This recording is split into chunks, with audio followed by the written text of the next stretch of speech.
This lesson, I'm going to demonstrate how to solve a quadratic equation using the method called factoring by grouping. We have an equation here. It's already set up equal to 0. And you'll notice that I can't take out a greatest common factor out of any of these terms. There's nothing that will divide into them evenly. And the coefficient of the x squared is a 3. This makes factoring a little bit more difficult. So we're going to use a method called factoring by grouping. And that method, we're going to take this middle term and we want to split it up so that we have 4 terms here, and then we can factor separate terms. In order to find what we're going to split this middle term up into, we're going to do something with our outer terms. So I'm going to take my first term and my last term, and I'm going to multiply them together. We have 3x squared times a negative 4 gives me a negative 12x squared.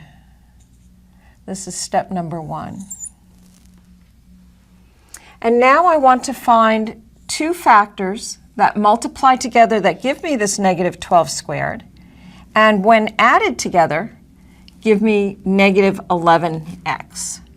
So I know that 1 times 12 will give me 12, and I know one of these has to be negative and one has to be positive. I want my middle term to be negative, so I'm going to make this a negative.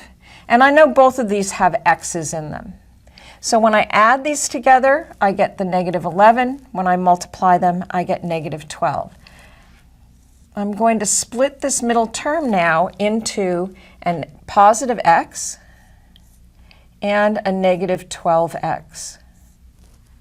And I'm going to bring these first term down and the last term down.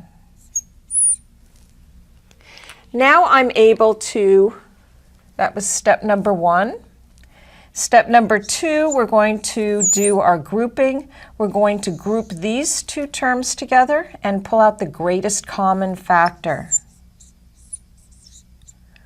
The greatest common factor here is an x, which leaves us 3x plus 1 in the parentheses. And our greatest common factor in the last 2 is a negative 4.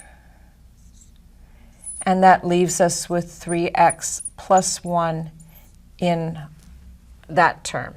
Now we have 2 terms sitting here. Our greatest common factor in those terms is our 3x plus 1, which we can now bring out. And we're left with an x and a minus 4.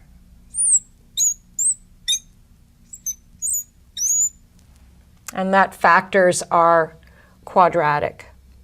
Once it's factored, when we set this equal to 0, we can easily find where this quadratic hits the x-axis. We set each of these terms equal to 0 and solve for the x. On this one, I'm going to subtract 1 from both sides and then divide by my 3. On this one, I'm going to add 4 to both sides, and I get 4. This gives me the 2 points where this particular parabola is going to hit the x-axis. It hits at negative 1/3, 0, and it hits at 4, 0.